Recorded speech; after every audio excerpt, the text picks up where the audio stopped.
அனைவருக்கும் மாலை வணக்கம். இன்னைக்கு குழந்தைகளுக்கான விளையாட்டு போட்டி நடந்திருக்குது.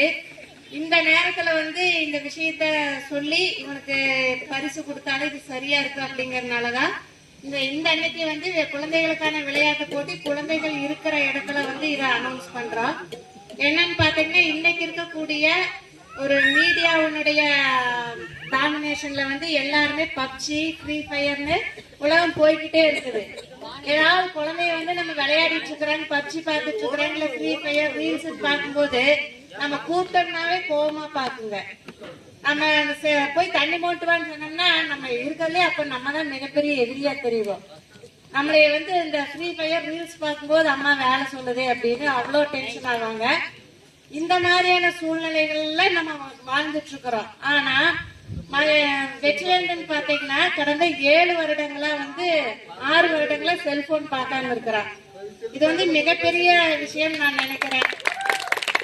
ஏன்னா இன்னைக்கு இருக்கக்கூடிய சூழ்நிலையில 2 வயசு 1.5 வயசு குழந்தைகளுக்கே செல்போன் காட்டிதான் எல்லாமே போயிட்டு இருக்கு. அவன் நம்மளை டிஸ்டர்ப் பண்ணாம இருக்கணும்னா நம்ம என்ன பண்றோம், அவன் கையில செல்போன் கொடுக்கற அளவுக்கு நம்மளும் இருக்கிறோம். குழந்தைகளையும் நம்மளால பாத்துக்க முடியல. ஏன்னா இன்னைக்கு அந்த குழந்தைங்க அந்த அளவுக்கு நிறைய நாலேஜபிளா இருக்கிறாங்க. அவங்களோட விளையாடுற அளவுக்கு நம்மளுக்கு டைம் இல்ல. குழந்தைங்க அதனால என்னது டக்குன்னு செல்போன் கொடுத்துறோம். ஆனா இந்த சூழ்நிலையில இவன் இன்னைக்கு வரைக்கும் செல்போன் பார்க்காம இருக்கிறான். அதனால இவன் என்ன பண்ற, நிறைய கிரியேட்டிவிட்டியா செய்யறான். பாத்தீங்கன்னா அந்த ஒவ்வொரு ஏதாவது ஒரு டிராயிங் அந்த மாதிரி கான்சென்ட்ரேட் பண்ணனால நிறைய டிராயிங் பண்றது, புதுசு புதுசு ஏதாவது செய்யறது, ஒரு கிரவுண்ட் மாதிரி டிஃப்ரெண்டா செய்யறது மாதிரி ஏதாவது சயின்டிபிக்கா நிறைய செஞ்சிருக்கிறான். அதுக்காக அவனை வாழ்த்தி அவனுக்கு ஒரு பரிசு கொடுக்குறோம்.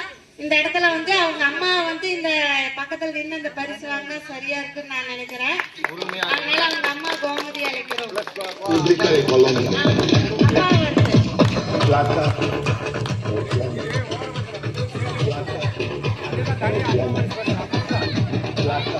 வளர்க்கறதுல அம்மாவுக்கு முதலிடம் தானே.